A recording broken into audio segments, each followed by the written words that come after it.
In the dangerous world of drug trafficking, rivalries often lead to deadly consequences. From local street gangs to powerful cartels, the struggle for dominance can result in brutal violence. Let's step into 5 shocking instances where gangs messed with the wrong cartels and explore the devastating outcomes of their actions.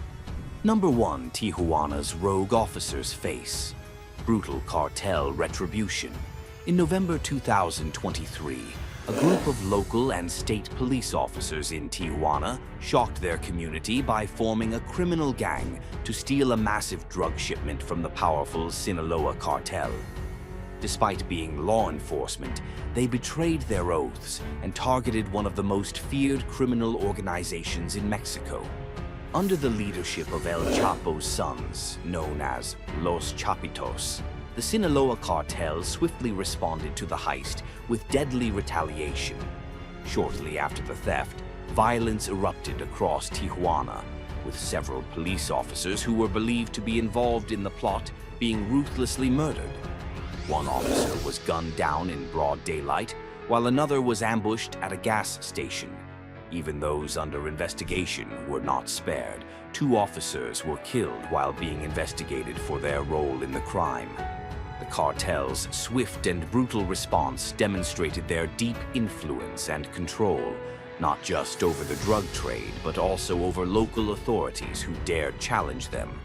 This incident served as a grim reminder of the cartel's far-reaching power and the fatal consequences for those who cross them. The violence following the heist shook the city, showcasing how deeply intertwined criminal organizations like the Sinaloa Cartel are with even law enforcement, making any challenge against them perilous and often fatal. Number 2. The South Pacific Gang's fatal conflict with the Sinaloa Cartel.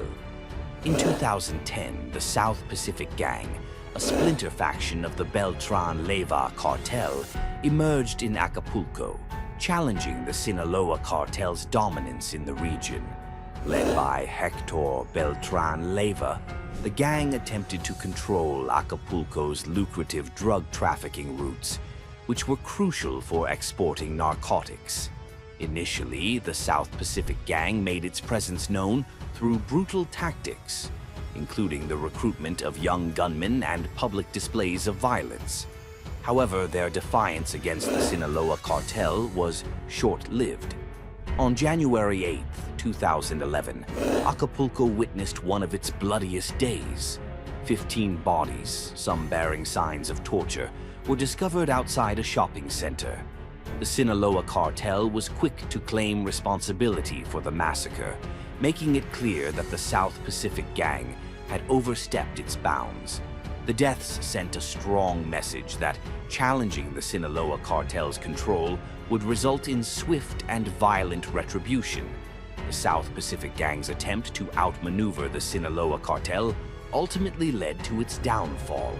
Within a year, many of its members were either captured or killed, and the gang's presence in Acapulco significantly weakened. This bloody conflict is a stark reminder of the Sinaloa Cartel's dominance and its ruthless approach to maintaining control over Mexico's drug trade. Number 3. The rise and fall of the Beltrán-Leyva cartel faction. The Beltrán-Leyva cartel was once aligned with the Sinaloa cartel, but a deep fracture emerged in 2008 following the arrest of Alfredo Beltrán-Leyva, one of the key leaders. The Beltrán-Leyva brothers believed the Sinaloa cartel, particularly El Chapo Guzman, betrayed them by tipping off authorities, leading to Alfredo's capture. This rift marked the beginning of a violent feud between the 2 organizations. After the split, the Beltrán-Leyva cartel became an independent and highly aggressive force, engaging in brutal turf wars with the Sinaloa cartel. Their operations expanded throughout Mexico, with a particular focus on regions like Guerrero, Sonora, and Morelos. The cartel also aligned itself with other criminal organizations, such as Los Zetas, to fortify its position against the Sinaloa cartel. The Beltrán-Leyva cartel was notorious for its violent tactics, including public beheadings and kidnappings, which they used to instill fear and maintain control. Their internal strife, combined with constant clashes with the Sinaloa Cartel and government forces, led to their eventual decline.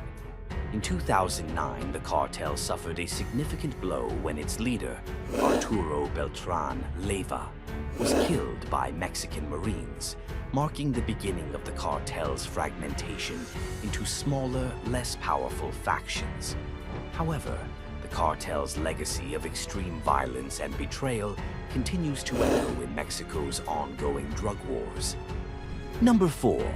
Inside the conflict between Los Zetas and rival cartels. Los Zetas, originally formed by former elite members of the Mexican military, has become one of the most notorious and violent drug cartels in Mexico. Established in the late 1990s, they initially served as enforcers for the Gulf Cartel, but soon broke away to form their own organization.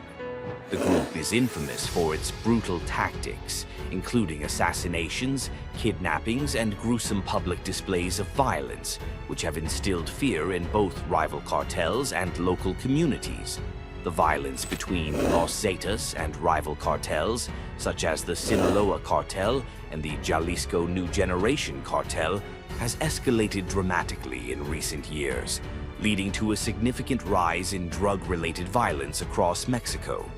This intense rivalry is often characterized by turf wars over drug trafficking routes, which are crucial for the smuggling of cocaine, methamphetamine, and other narcotics into the United States. Los Zetas' approach to conflict is distinct. They frequently utilize military tactics and are known for their ruthlessness. This includes targeting not only rival cartel members, but also law enforcement officials, journalists, and civilians. Their ability to infiltrate local governments and corrupt officials has compounded the issue, making it challenging for authorities to combat their influence. The ongoing violence associated with Los Zetas has resulted in thousands of deaths and has severely impacted the security landscape in Mexico, prompting international concern and calls for urgent action to address the underlying issues fueling cartel conflicts. Number 5. Street gangs versus cartels in Juárez. Street-level gangs in regions like Juárez are increasingly challenging larger drug cartels, such as the Juárez Cartel and the Sinaloa Cartel. These gangs, often composed of local youth, are becoming more organized and are taking advantage of the shifting dynamics in the drug trade. As law enforcement crackdowns have intensified against major cartels, these smaller groups see an opportunity to establish themselves in the lucrative drug trafficking market. The rise of these gangs is particularly notable in Juárez, a city that has long been a battleground for cartel violence. Here, gang members often engage in turf wars for control of key drug routes leading into the United States. While these street gangs may lack the resources and firepower of larger cartels, they are adept at utilizing guerrilla tactics and leveraging local knowledge to assert their influence. This dynamic creates a volatile environment, as conflicts between gangs and cartels can lead to brutal violence. As street gangs challenge the dominance of established cartels, they can draw retaliation from these larger organizations, resulting in a cycle of violence that affects innocent civilians caught in the crossfire. Furthermore, the presence of these gangs complicates law enforcement efforts, as authorities must navigate a landscape where traditional power structures are being disrupted. In essence, the emergence of street-level gangs in regions like Juárez illustrates a significant shift in the power dynamics of Mexico's drug trade, posing new challenges for both law enforcement and communities affected by the ongoing violence. The intricate web of gang and cartel conflicts reveals just how perilous the drug trade can be. Have you heard of other notable encounters? Share your thoughts in the comments below, and don't forget to like and subscribe for more insights into the world of organized crime.